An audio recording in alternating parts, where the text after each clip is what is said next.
Divya madam अभी तक जाग क्यों रही है? सारे फोटोज अभी सॉर्ट कर लेती हूँ ताकि सुबह होते ही मासा की अप्रूवल भी ले सकूं। दिव्या मैडम, रात बहुत हो गई है, सो जाइए। क्यों कल सवेरे कर लीजिएगा। बिल्कुल नहीं, मैं जल्द से जल्द अपनी सास और अपनी जेठानी सा की ये एड पूरी दुनिया के सामने लेके आना चाहती हूँ ताकि जल्दी से रजवाड़ी चटका पूरी दुनिया में वर्ल्ड फेमस हो जाए। अरे पर एक रात की तो बात है दिव्या मैडम, कल सवेरे कर लीजिएगा, अभी सो जाइए। वैसे मुझे वैसे भी नींद नहीं आ रही है, तो फोन चलाने में टाइम वेस्ट करने से अच्छा है मैं थोड़ा काम कर लेती हूँ। लेकिन हाँ, तुम सारा दिन शूट करते करते थक गई होगी वसु, हम लोग तो बैठ के बस देख ही रहे थे। तुम जाओ आराम कर लो, मैं जल्दी से काम खत्म कर देती हूँ। अच्छा, आप कुछ लेंगी? चाय पानी कुछ पियेंगी? गुड नाइट वसु, सुबह मैं तुम्हें सारे सिलेक्टेड फोटोज दिखा दूंगी। गुड नाइट, जल्दी से अपना काम खत्म कर लूंगी। बाय। सो जाना please.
Good morning, my businesswoman.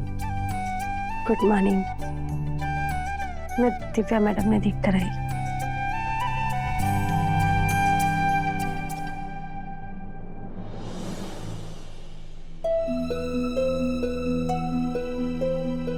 Divya madam शायद कमरे में है।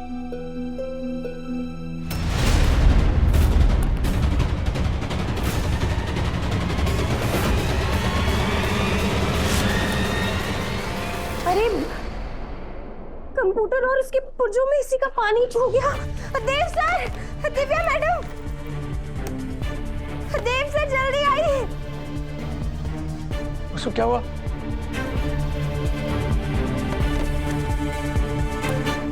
वसु क्या हुआ? दिव्या मैडम वो देखिए ना। गॉड, ये भीग कैसे गया? नो नो नो, इसमें तो कल वाले शूट की फुटेज थी। दिव्या मैडम वो कल की शूटिंग के सारे फोटो इसमें ठीक तो है ना? चेक करती हूँ वसु मैं। वैसे ये ऑन क्यों नहीं हो रहा है?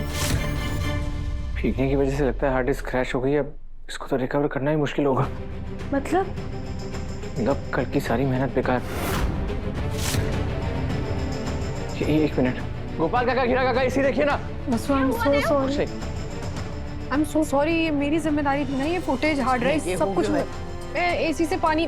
मैं कितनी लापरवाह कैसे हो सकती हूँ? सब मेरी वजह से खराब हो गया। नहीं दिव्या मैडम, आपकी कोई गलती ना है। ये तो किसी के साथ भी हो सके है। अब बार बार सॉरी मत बोलिए। शायद हमारी किस्मत ने यूं मंजूर ही ना है कि मैं और हमारी देवियों को एक साथ शूट करें, एक साथ दिखे, या फिर देवियों को हमारे ब्रांड के लिए एड शूट करें। शायद हमारे सपने ने अभी कहीं और परीक्षा देनी है। वसु, ऐसे दिल छोटा मत करो। और के, अरे एक दिन की मेहनत ही तो बर्बाद हुई है। अरे 2 दिन शूटिंग की है, एक दिन और कर लेंगे, क्या फर्क पड़ जाएगा? थारी सास से मैं बात कर लूंगी, हमारे को मना ना करेगी। बिल्कुल नहीं।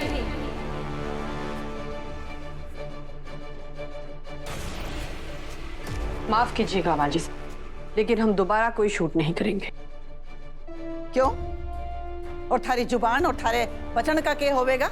हमने अपना वादा पूरा किया, उसके बाद उस फुटेज का क्या होता है, कौन कहाँ रखता है, कैसे रखता है, वो हमारी सरदर्दी नहीं है। सही बोला तूने, जो थारी सरदर्दी ना है। अरे मैं ही गलत हूँ जो थारी से उम्मीद लगा के बैठ गई। वैसे थारे से भीख ना मांगे हैं हम लोग। माजी साहब हमारी बात को तोड़ मरोड़ रही है। हमने वादा किया था कि हम आपका शूट करेंगे, तो हमने किया। आपने जैसे कहा, जिसके साथ चाह, 2 दिन हमने शूट किया, अब और नहीं। अरे तो इतना सुनावे किसने है? और चल अब इतना जता रही है तो हमारे से भी सुन ले कि वसूड़ी अपने दम पर अपने रजवाड़ी अचार का प्रचार करेगी, और उसमें हमारे को थारी मदद की कोई जरूरत ना है, और ना थारी इस हेकड़ी की। आपको जो समझना है आप समझ सकती है। मासा, दादी साहब, आप लोग प्लीज शांत हो जाइए। पापा से की तबीयत के बारे में तो सोचिए। अगर आप दोनों ऐसे ही बहस करते रहे तो पापा से की तबीयत और खराब हो जाएगी। हमें सा को हॉस्पिटल लेके जाना है कुछ टेस्ट कराने के लिए। चलिए सा।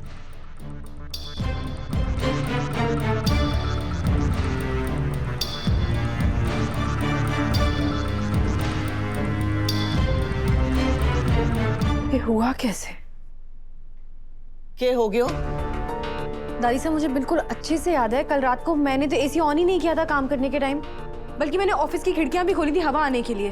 फिर ऐसा कैसे हुआ कि वसु को यहाँ पे एसी ऑन मिला, एसी में से पानी भी गिर रहा था और ये लैपटॉप पूरा भीग गया था। मुझे पक्का याद है कि एसी ऑन ही नहीं था जब मैं काम कर रही थी तब। इसको मतलब तो ये हुआ कि किसी ने थारे जाने के बाद इस कमरे को ऐसे खोलियो और ये लैपटॉप उसके नीचे रख दियो ताकि इस पे पानी गिर जावे और वसूड़ी को एड न बन पावे। दादी साहब ऐसा कौन करेगा? और अगर रात को कोई घर में आता तो गार्ड को पता चल जाता। तो फिर तो मामला और भी साफ है कि दुश्मन घर के अंदर है। दादी साहब क्या बात कर रही हैं? घर में ऐसा कौन होगा जो वसु के साथ ऐसा करेगा? कहीं ये तुमने तो नहीं किया सारिका? पहले ही बता दो। हाय मारा राम जी, हर बार मैं ही क्यों करूंगी मयूर जी? क्यों रे सावित्री, सच बता, काम के नाम पर रात भर भटकती रहे तू? हारे को तो पता ही होएगा, बता। मैं सबके लिए चाय लेकर आती हूँ। सावित्री, रुक जरा। क्या बात है? क्या छुपावे है तू? मैं कुछ भी नहीं माजी हुकुम, ये सब देख के मैं भी परेशान हो गई, इसलिए शायद आपको लग रहा है कि मैं। सारे को मारी कसम है, सच सच बता, क्या जाने है तू? बोल।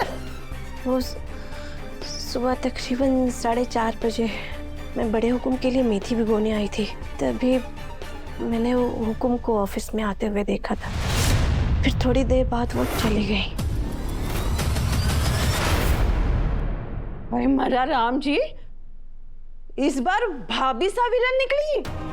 मयूर, मारे को अभी के अभी चंद्रिका के पास लेके चल।